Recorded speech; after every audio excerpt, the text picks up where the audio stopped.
Assalamualaikum warahmatullahi wabarakatuh. Salam sejahtera bagi kita semuanya. Om Swastiastu, salam kebajikan, namo buddhaya. Rahayu, rahayu, rahayu. Ya pemirsa, saat ini saya berada di ketinggian kisaran 1496, berada di bawah dari kaki Gunung Lawu. Dan di sini kita bisa melihat bagaimana megahnya suatu bangunan yang dibangun di kisaran tahun 1397 atau 1475 Masehi. Dan kita teman-teman sampai di titik ini bisa merasakan bagaimana di zaman itu ya, ini pastinya sangat ramai sekali oleh orang-orang ataupun bagian orang-orang istana yang benar-benar membangun suatu bangunan yang sangat megah di bawah dari Gunung Lawu ini. Nah teman-teman, di sini ya sesudah masuk di Gapuro Bentar yang ada di depan kita, yang tingginya ya sangat tinggi sekali teman-teman. Namun ada sesuatu yang menarik bahwa penataan relief maupun batu-batu di depan kita ini seolah-olah menggambarkan bagaimana tahap manusia dari mulai dari rahim ya sampai beranjak dewasa, beranjak tua dan meninggal begitu. Di sini seakan-akan digambarkan dari filosofi yang tertera ataupun yang tergambar dari relief ini. Nah, untuk di depan kita tidak asing lagi dalam sisi bentuknya begitu ya. Nah, seperti itulah ya, seperti itu. Nah, di sini maka kita bisa melihat setelah kita mencoba untuk lebih jauh lagi, kita shot agak jauh begitu, maka di tengah-tengah dari bagian relief ini kita dapatkan Surya Majapahit, saudaraku. Nah, di situ kita dapatkan lambang Surya Majapahit seperti 8 penjuru mata angin ya. Nah, di situ. Jadi sehingga oleh para peneliti di tahun 1928 di masa Belanda pada waktu itu, maka mengaitkan dengan adanya bangunan ini ada keterkaitan begitu dengan kerajaan Majapahit karena dibangun di tahun 1397. Oke, kita coba untuk keliling-keliling.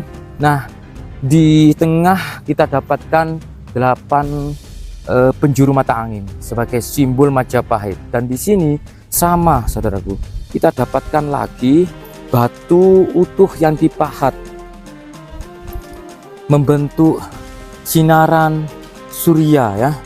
Nah, sinaran matahari di sisi sini, terus di sisi sana. Jadi ada 3 batu bulat begitu yang membentuk sinaran surya Majapahit. Oke, di tengah-tengahnya kita dapatkan batu yang disusun membentuk bintang, namun di tengahnya itu ada kepala kura-kura yang menggambarkan seperti apa ya, Samudra Mantana. Nah, oke, kita coba ke sini. Jadi di halaman ini banyak sekali kita dapatkan arca-arca yang sosok arcanya itu ada kaitannya dengan tokoh-tokoh pewayangan ya. Oke, kita coba menuju ke sini dalam gundukan tanah ini yang sudah di berbagai sisinya sudah diberi talut begitu ya. Kemungkinan ya di 2 ataupun beberapa gundukan tanah ini yang sudah ditalut itu kemungkinan di dalamnya masih ada struktur-struktur bangunan kuno. Nah, seperti ini teman-teman. Oke. Nah, oke ya. Nah, itu ada beberapa rombongan yang ingin masuk juga. Jadi semakin siang itu semakin ramai karena Candi Cetho ini untuk bangunannya itu sangat luar biasa.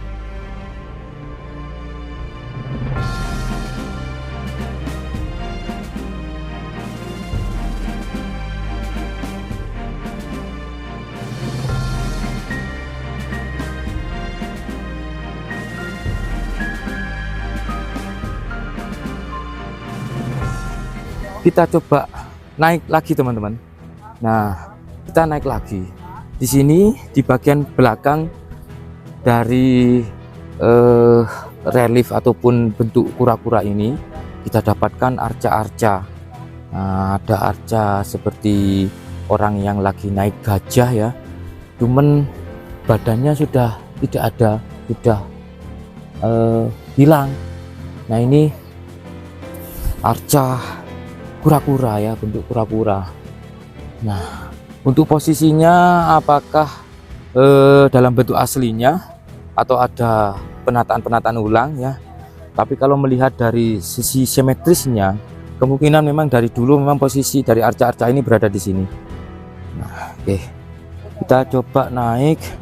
Nah, di sini tepat berada di depan dari pintu berikutnya kita dapatkan arca yang kepalanya sudah hilang. Nah, ada sesajen, nah seperti ini ya, dan ada dua arca namun kepalanya sudah hilang. Untuk busananya menggambarkan sosok dewi begitu ya. Nah, seperti ini. Oke.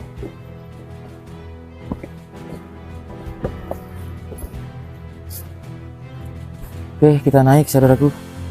Nah, kita naik lagi karena memang ini punden berundak ya, jadi berundak-undak ya. Terasnya itu semakin ke dalam semakin tinggi. Nah, ini adalah halaman berikutnya. Nah, untuk penataan dari tamannya sudah sangat bagus sekali. Bahkan ketika berada di sini kita bisa melihat bagaimana keindahan panorama alam yang ada di kaki Gunung Lawu. Nah, seperti ini saudaraku, luar biasa. Nah, di situ banyak lahan-lahan yang sudah dimanfaatkan warga sebagai kebun bawang. Luar biasa ya. Nah, itu adalah posisi puncak Gunung Lawu. Oke, nah, kita coba ambil dari sudut sini ya, penampakan halaman yang berada di sisi atas dari Candi Cetok ini. Oke, nah, sama di kanan kiri kita dapatkan gundukan-gundukan tanah yang membentuk segi panjang begitu, namun sudah ditalut begitu. Seakan-akan memang di dalamnya ada beberapa peninggalan yang masih berharga ya, mungkin struktur, mungkin arca ataupun apa begitu ya. Oke, nah, kita coba ke sini.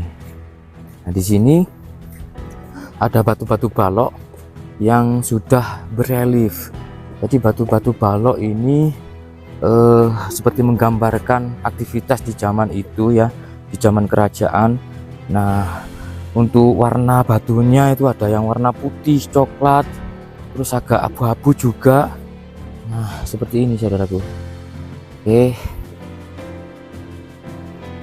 Nah, saya tidak bisa menjelaskan satu persatu karena memang tidak tahu.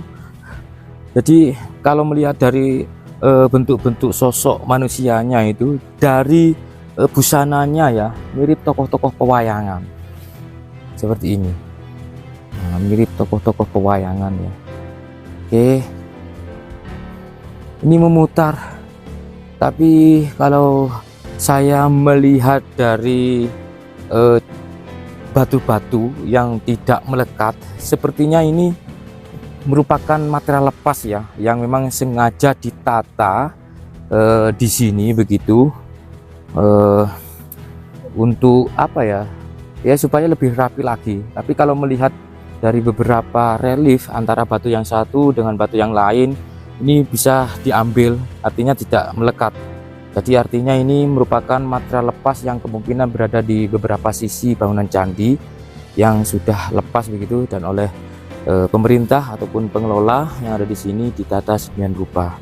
Nah, ini ada sosok dengan busana-busana pewayangan yang saya tahu ya ini.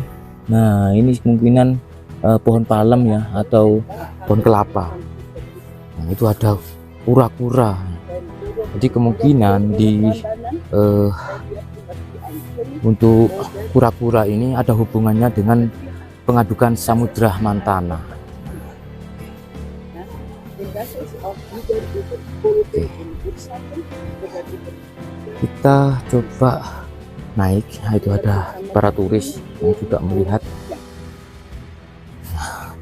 Ini yang menjadi keunikan bahwa arca ini tidak sama dengan arca-arca yang ada di Borobudur maupun di Candi Prambanan ya, lebih menggambarkan Nusantara. Oke, luar biasa.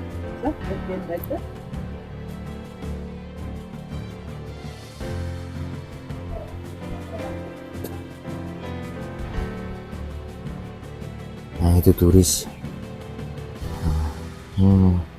lagi melihat karya dari leluhur Nusantara, saudaraku. Jadi kita harus bangga ya. Nah, ini kemungkinan arca Dwarapala. Nah, khas sekali untuk posisi dari arca Dwarapala itu memegang godo atau pentung ya. Namun di sisi lain ada yang miris karena di bagian kanan arca Dwarapala ini kepalanya sudah hilang tuh. Dan untuk posisi kakinya itu yang sebelah kanan menekuk. Nah, seperti itu. Jadi seperti itu.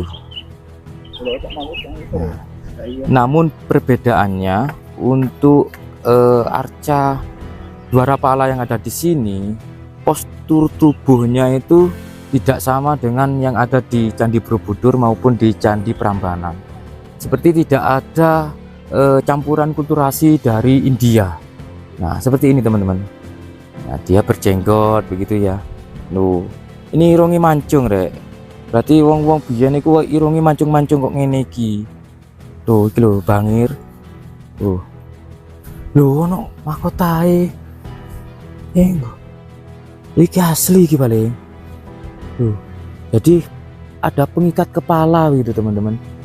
Tuh. Jadi wong biyen iku brengosan terus berkumis ya, berjenggot.